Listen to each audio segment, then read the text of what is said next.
ഭരണസമിതിക്ക് കക്ഷി രാഷ്ട്രീയത്തിനതീതമായി പൂർത്തീകരിക്കാൻ കഴിഞ്ഞിട്ടുണ്ട്.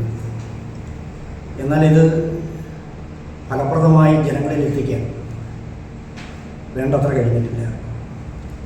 അതിൻ്റെ അടിസ്ഥാനത്തിലാണ് മീഡിയയുമായി സഹകരിച്ച് ഇത്തരമൊരു പരിപാടിക്ക് സമ്മതിച്ചിട്ടുള്ളത്. ആദ്യം 2.5 വർഷക്കാലം പഞ്ചായത്തിൻ്റെ പ്രസിഡൻ്റായി തുടരാൻ എനിക്ക് അവസരം ലഭിച്ചു. ഈ ഒരു കാലഘട്ടത്തിൽ കോവിഡ് മഹാമാരിയാണ്. എന്നാൽ ആരോഗ്യ പ്രവർത്തകരുടെയും ആശാവർക്കർമാരുടെയും സന്നദ്ധ പ്രവർത്തകരുടെയും എല്ലാം സഹായത്തോടെ ഈ കോവിഡ് മഹാമാരിയെ ഫലപ്രദമായി ചെറുക്കാൻ പഞ്ചായത്ത് ഭരണസമിതിക്ക് കഴിഞ്ഞിട്ടുണ്ട്. അഴിമതി രഹിതമായ ഒരു പ്രാദേശിക ഭരണകൂടം സൃഷ്ടിക്കുക എന്നുള്ളതായിരുന്നു ഞങ്ങളുടെ മുഖ്യ ലക്ഷ്യം. ഈ 4.25 വർഷം എടുത്ത് പരിശോധിക്കുമ്പോൾ തീർച്ചയായും ജനങ്ങൾക്ക് ഭയരഹിതമായി കടന്നു വരാൻ കഴിയുന്ന ഒരിടമായി മീനച്ചിൽ ഗ്രാമപഞ്ചായത്ത് മാറിക്കഴിഞ്ഞിട്ടുണ്ട്. ഇപ്പോൾ കേരളത്തിൽ കഴിഞ്ഞ 9 വർഷമായി ഭരിക്കുന്ന ഗവൺമെൻറ് 4 മിഷനുകൾക്കാണ് രൂപം കൊടുത്തിട്ടുള്ളത്. അതിലേറ്റവും പ്രധാനം ലൈഫ് ഭവന പദ്ധതിയാണ്. ഞങ്ങൾ അധികാരത്തിൽ വരുമ്പോൾ ലൈഫ് ഭവന പദ്ധതിക്ക് അപേക്ഷകൾ സമർപ്പിക്കുന്ന സമയമാണ്. വാർഡ് മെമ്പർമാർ അതാത് മേഖലകളിൽ ഫലപ്രദമായി ഇടപെടുകയും ഏതാണ്ട് 250-ൽ പരം ആളുകൾ അപേക്ഷകരായി മാറുകയും പിന്നീട് അതിൻ്റെ പരിശോധനയിൽ ഏതാണ്ട് 180-ൽ പരം ആളുകൾ ആ ലൈഫ് ഭവന പദ്ധതിയിൽ ഉൾപ്പെടുകയും ചെയ്തിട്ടുണ്ട്. ഇതിൽ 162 പേർ ഈ ഒരു കാലയളവിൽ നമുക്ക് വീടുകൾ പൂർത്തീകരിക്കാൻ കഴിയും. ബാക്കിയുള്ള ആളുകൾ ചില സാങ്കേതിക പ്രശ്നങ്ങളുടെ ഭാഗമായി ഇപ്പം നിൽക്കുകയാണ്. അതും പരിഹരിക്കാനുള്ള തീവ്ര ശ്രമം പഞ്ചായത്തിൻ്റെ ഭാഗത്തു നിന്നുണ്ടാകുകയാണ്. മറ്റൊന്ന് വീടുകളുടെ മെയിൻ്റനൻസ്. പ്രത്യേകിച്ച് പാവപ്പെട്ട ആളുകളെ സംബന്ധിച്ച് വീടുകളുടെ മെയിൻ്റനൻസ് അനിവാര്യമാണ് എന്ന് മനസ്സിലാക്കിയിട്ടുണ്ട്. ഏതാണ്ട് 160-ൽ പരം വീടുകൾ ഈ ഒരു കാലഘട്ടം എടുത്ത് നോക്കുമ്പോൾ അതിൻ്റെ മെയിൻ്റനൻസ് പണി പൂർത്തീകരിക്കാൻ പഞ്ചായത്ത് ഭരണസമിതിക്ക് കഴിഞ്ഞിട്ടുണ്ട്. മറ്റൊരു പ്രധാനപ്പെട്ട മിഷൻ ആർദ്രമാണ്. ആർദ്ര മിഷൻ ഗവൺമെൻറ് ഏത് അർത്ഥത്തിലാണോ ആഗ്രഹിച്ചത് അതേ അർത്ഥത്തിൽ ഞങ്ങളുടെ കുടുംബാരോഗ്യ കേന്ദ്രത്തിന് നടത്താൻ കഴിയും. ആരോഗ്യ പ്രവർത്തകരുടെയും ആശാവർക്കർമാരുടെയും പാലിയേറ്റീവ് പ്രവർത്തകരുടെയും എല്ലാ സഹായത്തോടെ എല്ലാ വീടുകളിലും ആരോഗ്യ പ്രവർത്തനം ഈ ഒരു കാലഘട്ടത്തിൽ പൂർണ്ണമായി നടപ്പിലാക്കാൻ നമുക്ക് കഴിഞ്ഞു വരും. അതുമാത്രമല്ല, കോവിഡിൻ്റെ കാലഘട്ടത്തിലാണ് ഈ ആളുകൾക്ക് ശ്വാസതടസ്സം ഉണ്ടാകുന്നത്. തടസ്സം ഉണ്ടാകുന്ന ആളുകളെ സംബന്ധിച്ചിടത്തോളം അവർക്ക് ഓക്സിജൻ കോൺസെൻട്രേറ്ററിൻ്റെ സഹായം ആവശ്യമാണ്. പഞ്ചായത്ത് മുൻകൈയെടുത്ത് ഏതാണ്ട് 8ഓളം ഉപകരണങ്ങൾ വാങ്ങി ആവശ്യാനുസരണം വീടുകളിൽ എത്തിക്കുന്ന പ്രവർത്തനത്തിന് നമ്മൾ നേതൃത്വം കൊടുത്തു വരികയാണ്. അതോടൊപ്പം തന്നെ നമ്മുടെ സബ് സെൻ്ററുകളുടെ പ്രവർത്തനം 3 സബ് സെൻ്ററുകളും നവീകരിച്ച് അവിടെ കൃത്യമായ മരുന്നും അതുപോലെ നേഴ്സുമാരുടെ സേവനവും ഈ കാലഘട്ടത്തിൽ ഉറപ്പാക്കാൻ ഞങ്ങൾക്ക് കഴിഞ്ഞു.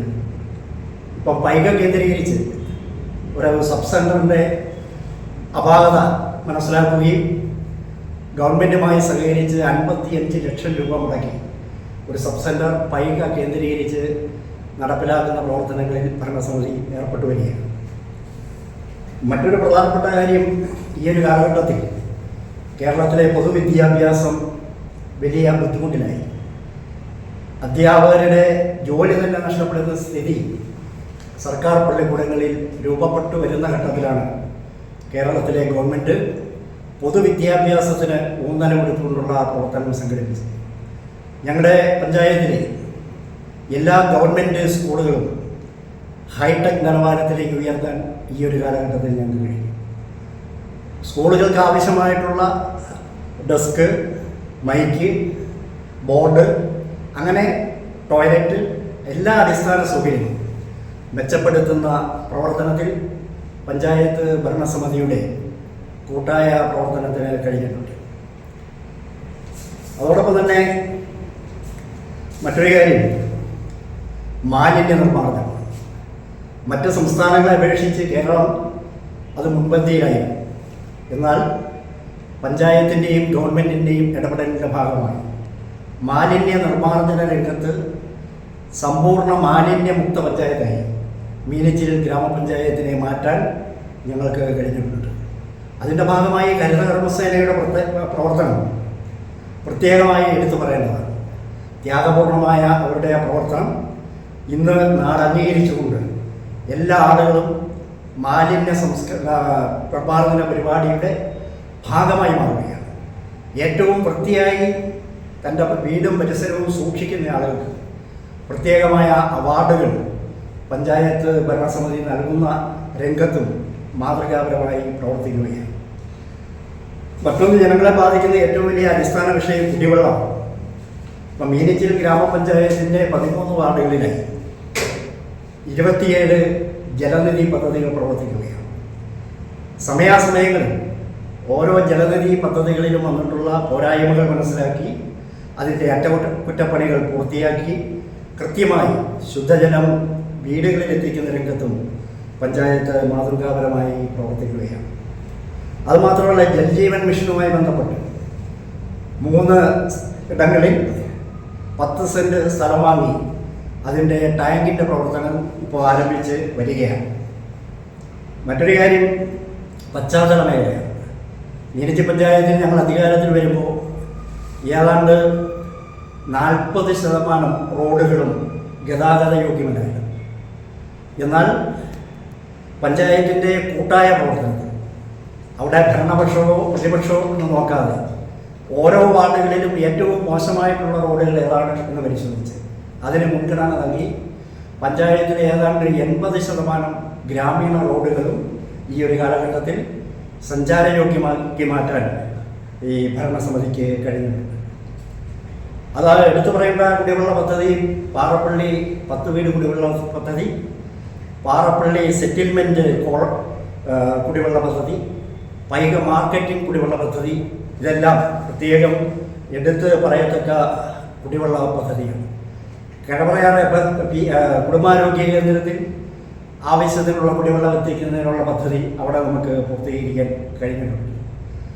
അതോടൊപ്പം തന്നെ മറ്റൊരു കാര്യം, മീനച്ചിൽ പഞ്ചായത്തിൻ്റെ സമീപ പ്രദേശങ്ങളിലൊന്നും ഭിന്നശേഷി കുട്ടികളെ പഠിപ്പിക്കുന്ന സ്കൂളുകളില്ല. അതുകൊണ്ട് ഭിന്നശേഷി സൗഹൃദ ഗ്രാമപഞ്ചായത്ത് എന്ന നിലയിൽ കുട്ടികൾക്ക് വേണ്ടി ഒരു സ്കൂൾ ആരംഭിക്കണം എന്ന് ഭരണസമിതി തീരുമാനിക്കുകയും ജില്ലാ പഞ്ചായത്തുമായി ബന്ധപ്പെട്ട് ഏതാണ്ട് 60 ലക്ഷം രൂപ മുടക്കി 10 സെൻറ്റ് സ്ഥലവും കെട്ടിടവും ഈ ഒരു കാലഘട്ടത്തിൽ വാങ്ങാൻ കഴിഞ്ഞിട്ടുണ്ട്. ഈ കെട്ടിടത്തിന് തുടർ പ്രവർത്തനത്തിനുമായി ഗവൺമെൻറ് ഇപ്പോൾ 25 ലക്ഷം രൂപ അനുവദിച്ച് അതിൻ്റെ നടപടിക്രമങ്ങൾ നടന്നു വരികയാണ്. മറ്റൊരു കാര്യം, ഈ വികസന പ്രവർത്തനത്തിൽ പഞ്ചായത്ത് ഭരണസമിതി അംഗങ്ങളുടെ മാത്രം മികവല്ല, മറിച്ച് കേരളത്തിലെ ഗവൺമെൻറ്റിൻ്റെയും MLAയുടെയും MP-യുടെയും ജില്ലാ പഞ്ചായത്ത് അംഗങ്ങളുടെയും ബ്ലോക്ക് പഞ്ചായത്ത് അംഗങ്ങളുടെയും എല്ലാം കൂട്ടായ പ്രവർത്തനത്തിലാണ് ഈ മികവുറ്റ വിജയം പലപ്പോഴും ഞങ്ങൾക്ക് കൈവരിക്കാൻ കഴിഞ്ഞിട്ടുള്ളത്. പശ്ചാത്തല മേഖലയിൽ എടുത്തു പറയേണ്ട ഒരു കാര്യം, 60 വർഷമായി പാലം സ്വപ്നം കണ്ട ഇടമറ്റം ചക്കുകല്ല് പാലം MLA ഫണ്ട് ഉപയോഗിച്ച് പൂർത്തീകരിക്കാൻ കഴിഞ്ഞിട്ടുണ്ട്. അതോടൊപ്പം തന്നെ MP-യുടെ ഫണ്ട് ഉപയോഗിച്ച് നമ്മുടെ വിളക്കുമാട പ്രദേശത്ത് 25 ലക്ഷം രൂപ മുടക്കിയുള്ള ചെക്ക് ഡാമിൻ്റെ നിർമ്മാണം അത് കാർഷിക മേഖലയെ ഊന്നി തയ്യാറാക്കപ്പെട്ടിട്ടുള്ളതാണ്, പൂർത്തീകരിച്ചിട്ടുണ്ട്.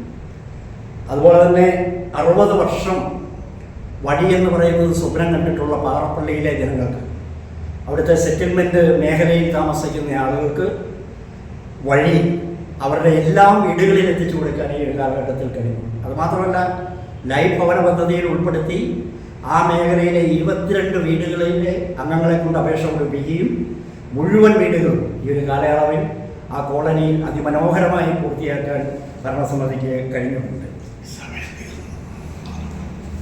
ചുരുക്കിക്കും